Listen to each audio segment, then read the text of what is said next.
Attorney, bilang isang abogado, sa tingin niyo po, sakaling pagbigyan itong pagbubukas ng mga dokumento, wala po bang lalabagin dito ang Okay, impeachment court of ganito po, no? Ang mga issue kasi dyan na raise, number one, confidentiality.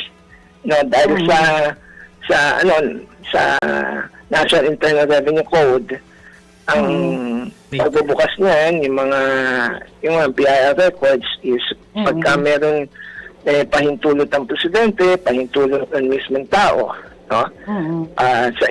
Tapos dito nga sa impeachment, no? So, kapag ang presidente sabi, buksan mo yan, bubuksan talaga kasi it was ordered by the president. Ngayon, and then meron data privacy issues. Meron din corporate issues like person the will of the corporation, of the ownership of the corporation, kasi meron daw 22 corporation at di umano ay pag-aari ng mag-asawang Duterte. So, yan yung issues. Pero ito mga issues na to, no, ang kabila naman, ang sinasabi ay hindi, impeachment ay isang exception dito sa pagbubukas. Pangalawa, confidentiality should give way for us to seek the truth. Yan, yung mga ganyan. Yan ang mga sinasabi. So at the end of the day, depende yan sa mga senator judges. Pero para sa akin, doon muna sa issue ng whether or not papayagan yung subpoena.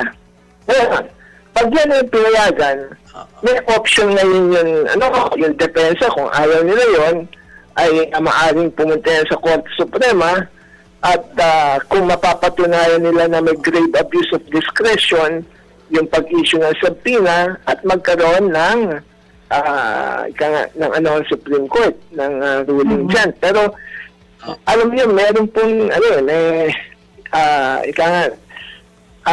yun pong constitutional provision that the Senate has the sole power to try and decide impeachment cases, din yun sa Constitution. So, mahirap patunayan sa depensa na may grave abuse of discretion ang Senate ang impeachment court sa pag-issue ng subpoena dahil nagkaroon pa sila ng hearing di ba? Nagkaroon pa oral argument, etc. And then, meron silang mga sinasite. Mga partners, Diba? May sinasite yung Senate impeachment na nangyari nun kay President Erap.